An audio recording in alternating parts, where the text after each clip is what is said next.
Hello बच्चों, NEET फोड़ने के लिए तैयार। 2 दिन बाद आपका नीट का पेपर है और कुछ बातें कर लेते हैं कि जो विनर माइंडसेट वाले बच्चे पेपर कैसे देते हैं वैसे सोच लेते हैं। बहुत सिंपल स्ट्रैटेजी रहती है। लास्ट 2 डेज़ में हमें रिजल्ट के बारे में बिल्कुल नहीं सोचना है, हमें बस ये सोचना है स्कोर मैक्सिमाइज़ कैसे करें, स्कोर ऑप्टिमाइजेशन पे ध्यान देना है।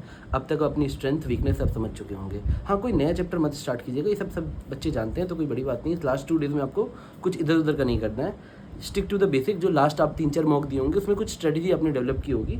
मैं बस आपसे एक फाइनल बात करना चाहता हूँ। आपको करना क्या है, इन लास्ट 2 डेज़ में आप ज़्यादा से ज़्यादा अपने फिजिक्स के फॉर्मूला लिस्ट देख सकते हैं। सबने बना रखी होती है, जो भी सीरियस एस्पिरेंट होता है एक फॉर्मूला लिस्ट बना रखी रहती है। केमिस्ट्री में आपने एनसीईआरटी की समरी इफ़ पॉसिबल कुछ चैप्टर्स की जो आपको लग रहा है कि जिनका आप रिकॉल अभी नहीं कर पा रहे हैं, 2-3 चैप्टर मैक्सिमम, बाकी go with your gut feeling कि आपको आता है। एंड बायोलॉजी में you can see the diagrams and charts, जो बेसिक एनसीईआरटी के पन्ने पलट सकते हो आप लोग, और 1-2 चैप्टर्स की समरी देख सकते हो। एनसीईआरटी समरी ओनली, ज़्यादा नहीं। एंड करना क्या है आपको, देखिए बच्चे इस टेक्निक को यूज़ नहीं करते हैं but it is very good technique. Last के 2 दिनों में आप नीट के प्रीवियस ईयर 2 पेपर ले लीजिए, जो आपका मन है, 22 का, 23 का, 24 का 2 पेपर ले लीजिए और अपने नीट के पेपर के एडमिट कार्ड के टाइमिंग्स देख के एग्जैक्ट उसी टाइम पे कोई एक पेपर आप मॉक की तरह लिखिए। और उसमें आपको क्या ख्याल रखना है मैं बताता हूँ। आपको पहले बायोलॉजी करना है एंड मेक श्योर कि आप उसमें से जितने आपको क्वेश्चंस आते हैं उसे आप निपटा लीजिए, जितने भी आते हैं। एंड किसी भी तरह वो 45 मिनट्स वाली डेडलाइन पार नहीं होनी चाहिए।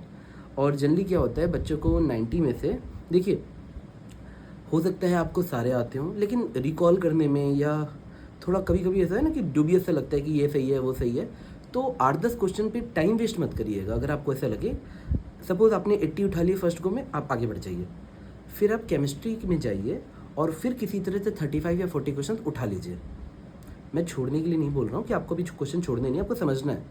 फिर आप फिजिक्स में जाइए और फिर से 30-35 क्वेश्चन या 40 क्वेश्चन उठा लीजिए जो डायरेक्ट टिक हो रहे हैं। अगर आप पहले 1.5-2 घंटे में सॉल्विंग से बचेंगे तो आप 400 नंबर ऐसे ही पार कर लेंगे विदिन 1.5 आवर। और यही अच्छे बच्चों की स्ट्रेटजी रहती है कि फर्स्ट गो में वो टिक करते हैं, सेकंड गो में वो आने वाले क्वेश्चंस में सॉल्विंग करते हैं जो उनको पता है प्रोसेस क्या है, और थर्ड गो में वो दिमाग लगाना या रिकॉल करने की कोशिश करते हैं। तो 3 लूप चलेगा तो स्कोर आपका बेस्ट होगा जो आप चाहते हैं। और बेटा एक और चीज़, कभी भी एग्ज़ाम दो ना तो ऐसे सोचो कि तुम्हारा सबसे लकी डे होने वाला है, आज मेरा बेस्ट होगा।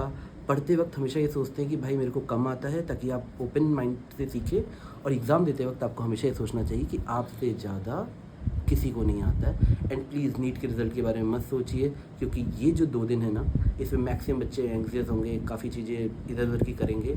और जो बच्चे निकालने वाले हैं वो ठंडा दिमाग रखेंगे, और यकीन मानिए ठंडा दिमाग ही सबसे बेस्ट फंडा रहेगा।